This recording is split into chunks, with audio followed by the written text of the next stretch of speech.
gitu. Nah karena itu maka penting untuk memahami bahwa sesungguhnya takdir itu apa gitu ya. Takdir itu rangkaian dari 4 hal. Yang pertama adalah ilmu, yang kedua adalah catatan, yang ketiga adalah kehendak, dan yang keempat adalah perwujudan yang ada. Nah rangkaian dari 4 itu secara urut itu disebut dengan takdir. Nah bagaimana takdir kok kayak gitu? Nah itu yang penting untuk difahami gitu ya, bahwa kita pahami dari awal. Yang pertama adalah ilmu. Apa yang dimaksud dengan tingkatan takdir atau urutan takdir atau rangkaian takdir? Yang pertama adalah ilmu. Apa yang dimaksud dengan takdir ini atau yang dimaksud dengan ilmu ini? Yaitu ilmu Allah subhanahu wa ta'ala. Dan ilmu Allah subhanahu wa ta'ala itu adalah sifat di antara sifat-sifat Allah.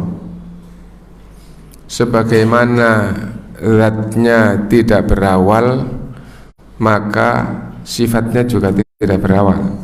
Maksudnya ilmunya Allah SWT juga tidak berawal. Dan karena Allah itu maha sempurna, maka ilmunya juga sempurna.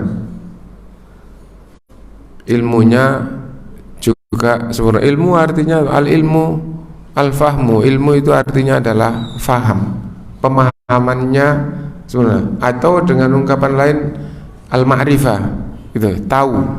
Ilmu Allah, pengetahuan Allah.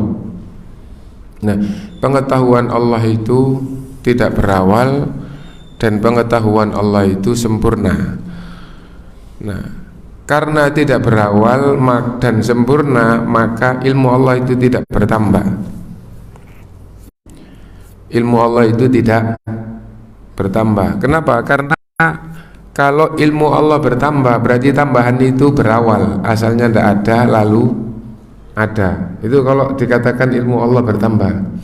Yang kedua, kalau ilmu Allah itu bertambah, berarti sebelum ada tambahan belum sempurna. Berarti dulu Allah tidak sempurna, terus menjadi sempurna, berarti itu. Nah karena itu ilmu Allah itu tidak bertambah. Itu tentang masalah awal dan kesempurnaan ilmu. Adapun yang dijelaskan secara khusus oleh ulama yang berkaitan dengan takdir, ilmu Allah itu mencakup segala hal sejak azali sampai selamanya. Itu yang paling singkat. Ada ulama yang menambahi penjelasan, tapi itu adalah sudah terkandung di dalamnya. Itu agak ditambahi agak penjelasan sedikit gitu. Adapun pokoknya adalah ilmu Allah itu mencakup segala hal sejak azali sampai selamanya. Mencakup segala hal, di antara ulama ada yang mengatakan mulai yang paling kecil, paling rinci sampai yang paling besar, yang global. Nah, itu juga sudah tercakup di dalam makna segala hal tadi itu. Nah, lalu ulama yang lain memberikan penjelasan tentang segala hal ini. Nah, itu dengan 2 cakupan. Yang dimaksud segala hal itu apa? Yang dimaksud segala hal mencakup 2, yaitu ilmu tentang dirinya dan ilmu tentang makhluknya. Nah, jadi ilmu Allah meliputi segala hal. Segala hal ini mencakup apa saja? Penjelasannya tentang dirinya dan tentang makhluknya. Nah, karena yang dikaitkan ini adalah dengan takdir, maka itu yang penting untuk diperhatikan. Sejak azali sampai selamanya. Sejak azali itu apa maksudnya? Azali itu istilah untuk zaman sebelum Allah menciptakan makhluk. Jadi ilmu Allah mencakup tentang dirinya dan tentang makhluknya, gitu ya. Segala hal tadi itu tentang dirinya, tentang makhluknya. Sejak azali sampai selamanya. Sejak azali apa maksudnya? Sejak azali, sejak zaman sebelum Allah menciptakan makhluk, sampai selamanya tanpa batas, selamanya itu. Nah, karena kalau tidak selamanya, tadi di awal sudah kita sampaikan, ilmu Allah tidak bertambah. Kalau tidak sampai selamanya berarti ada yang belum Allah ketahui, kan gitu. Padahal sudah Allah ketahui semuanya atau mencakup segalanya gitu. Karena itu sampai selamanya. Nah, kalau seandainya tidak selamanya terus pada akhirnya nanti ada tambahan, berarti tadi itu tidak sempurna. Nah, jadi ilmu Allah meliputi segala hal sejak azali sampai selamanya. Ini yang paling pokok yang dikaitkan dengan masalah takdir. Sejak azali, sejak zaman sebelum Allah menciptakan makhluk. Ketika itu yang ada apa?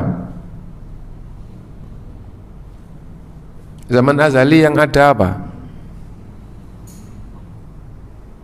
Loh, kalau apa namanya, ada pemahaman monggo dijawab, nggak apa-apa. Zaman azali yang ada apa? Selain Allah apa? Tidak ada apa-apa. Disebut zaman azali, zaman sebelum Allah menciptakan makhluk, berarti tidak ada apapun selain Allah SWT. Tapi ilmunya sudah sempurna tentang makhluknya. Dan ini yang pertama, Allah sudah menghendaki sesuatu atau belum? Belum. Kenapa? Kalau Allah menghendaki sesuatu, maka akan terjadi apa yang Allah kehendaki. Nah, tapi Allah punya sifat irada, punya sifat kehendak. Nah itu, tapi Allah belum menghendaki sesuatu. Allah namanya adalah Al-Khaliq, dan sifat dari Al-Khaliq adalah Al-Khalq. Nah, punya sifat Al-Khalq apa? Punya sifat menciptakan. Apa maksudnya? Bisa menciptakan, sebagai zat yang bisa menciptakan, dan menciptakan itu satu persatunya adalah sifat fi'liyah. Allah SWT punya sifat berbuat, gampangnya begitu. Fa'ala itu artinya berbuat. Allah punya sifat berbuat, dan belum ada makhluk apapun yang Allah ciptakan. Nah itu tentang ilmu tadi itu. Pengetahuan Allah Subhanahu wa ta'ala tentang makhluk kemudian dicatat. Pengetahuan Allah tentang makhluk kemudian dicatat. Catatan itu disebut dengan catatan takdir, dan itu tingkatan yang kedua. Jadi tingkatan takdir yang kedua adalah Alkitabah atau catatan takdir. Nah, disebutkan oleh Rasulullah SAW bahwa catatan takdir ini 50.000 tahun sebelum Allah menciptakan langit dan bumi.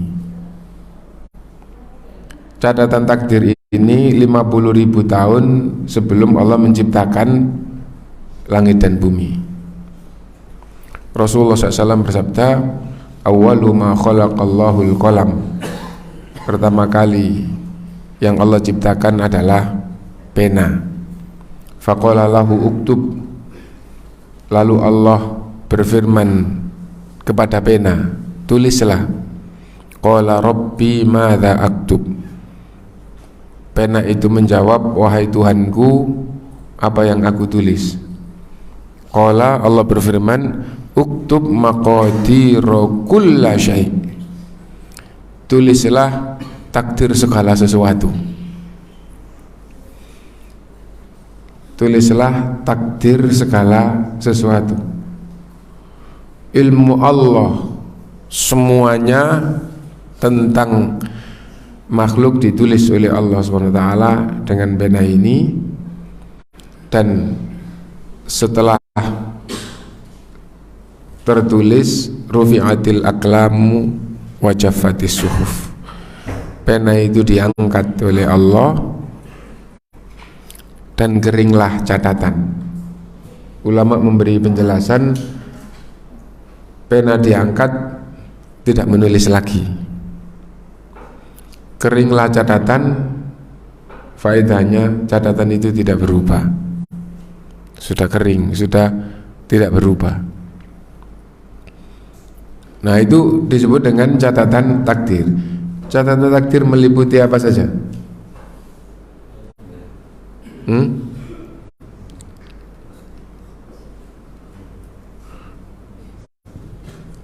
Baik, monggo nggak apa-apa supaya aktif ya. Catatan takdir meliputi apa saja? Umur meliputi apa lagi? Rizki meliputi apa lagi? Ajal meliputi apa lagi? Amal meliputi apa lagi? Sudah cukup ya?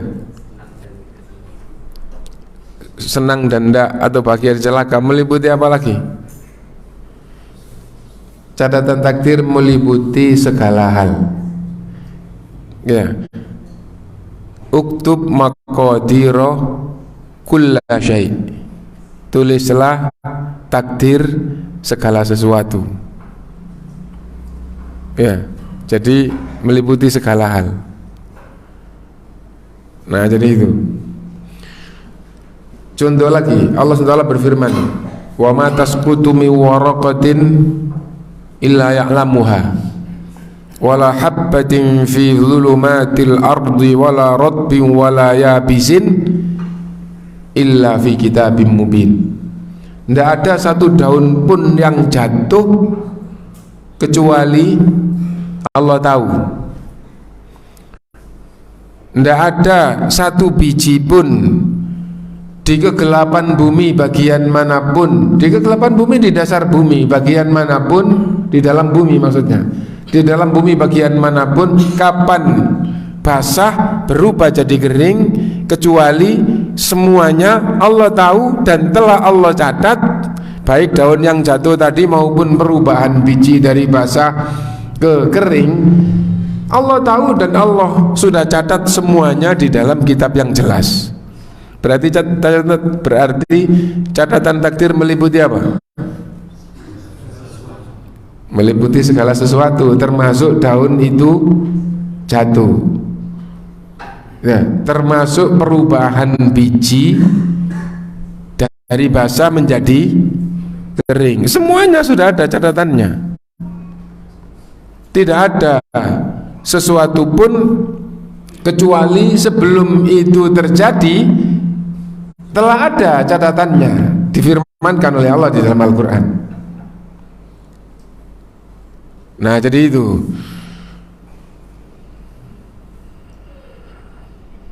Ma asaba min musibatin fil ardi wala fi anfusikum illa fi kitabin min qabli an nabra'aha. Tidak ada sesuatu pun yang terjadi di bumi, bahkan di dalam diri setiap kalian, wahai manusia, kecuali sebelum terjadi telah ada catatannya di dalam kitab. Nah, jadi itu, jadi semua apa yang terjadi sudah ada catatannya. Kembali, urutan takdir yang pertama tadi adalah ilmu. Ilmu Allah meliputi segala hal, gitu ya. Catatan urutan takdir yang kedua adalah catatannya disebut dengan catatan takdir. Yang disebut dengan catatan takdir. Catatan takdir meliputi segala hal. Ilmu Allah meliputi segala hal. Catatan takdir meliputi segala sesuatu. Apa bedanya segala sesuatu tentang ilmu dan segala sesuatu tentang catatan takdir? Apa bedanya? Segala hal atau segala sesuatu, artinya segala sesuatu apa? Ya mencakup semuanya, kan gitu ya. Sekarang apa bedanya mencakup semuanya atau meliputi segala sesuatu tentang ilmu dan meliputi segala sesuatu tentang catatan. Apa bedanya? Catatan tentang makhluk. Kalau ilmu Allah tentang dirinya dan tentang makhluknya. Berarti lebih luas mana catatan takdir dengan ilmu Allah? Berarti lebih luas ilmu Allah, ya. Ilmu Allah tentang dirinya dan tentang makhluknya. Kalau catatan takdir itu hanya tentang makhluknya. Rasulullah SAW bersabda, kataballahu maqadirul khalaik. Allah mencatat takdir makhluk. Jadi catatan takdir itu takdirnya makhluk. Gitu. Bi khamsina alfi sanatin qabla ay yakhluqas samawati wal ard. 50.000 tahun sebelum Allah menciptakan langit dan bumi. Maknanya bagaimana? Catatan itu dicatat oleh Allah, setelah itu baru Allah, setelah itu 50.000 tahun baru Allah menciptakan langit dan bumi. Nah, itu tentang catatan. Yang ketiga, urutan takdir yang ketiga, yaitu kehendak. Apa maksudnya?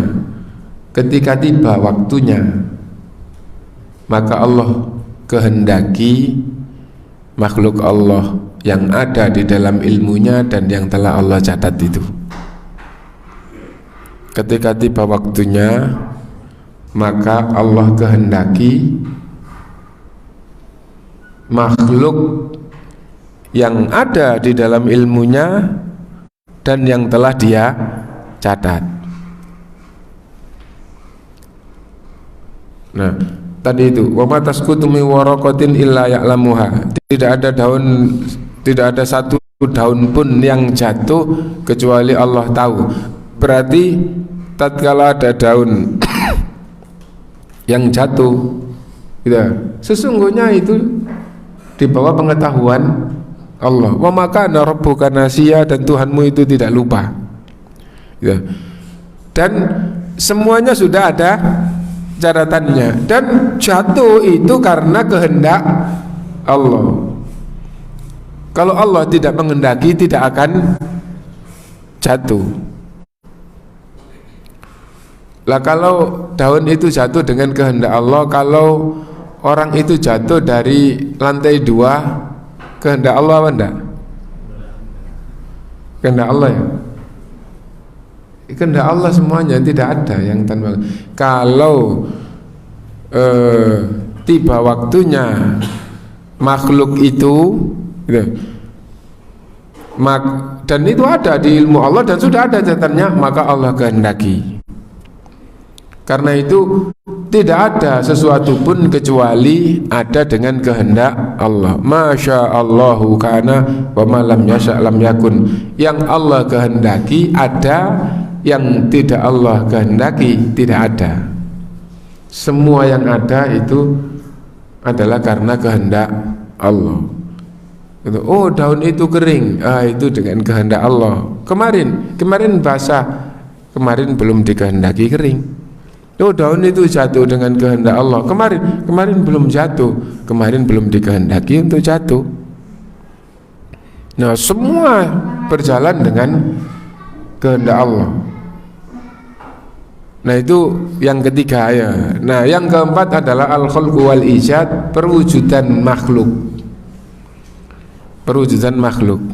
Apa maksudnya? Segala yang ada tadi itu kalau dikaitkan dengan kehendak, ketika Allah kehendaki maka terjadi. Nah, itu namanya kejadian atau perwujudan. Nah, makna dari perwujudan, segala yang ada terwujud, terjadi, segala yang ada makhluk maksudnya, karena Allah adalah itu yang menciptakan, yang mengetahui, yang mencatat, yang menghendaki, kemudiannya dikehendaki terjadi. Gitu. Segala yang ada itu adalah makhluk Allah, terjadi dengan kehendak Allah, dan sebelum Allah kehendaki sudah Allah catat, dan sebelum Allah catat ilmunya sudah sudah ada dan tidak berawal, dan itu sifat Allah SWT. Nah, itu yang dimaksud dengan takdir. Inna kulla syai'in khalaqnahu biqadar. Sungguh segala sesuatu khalaqnahu, kami ciptakan, biqadar, dengan takdir. Dengan takdir apa? Kami ciptakan dengan kehendak. Dan kehendak ini sudah ada catatan sebelumnya.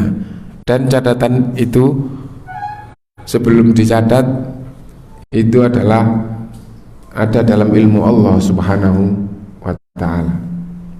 Lah itu adalah takdir.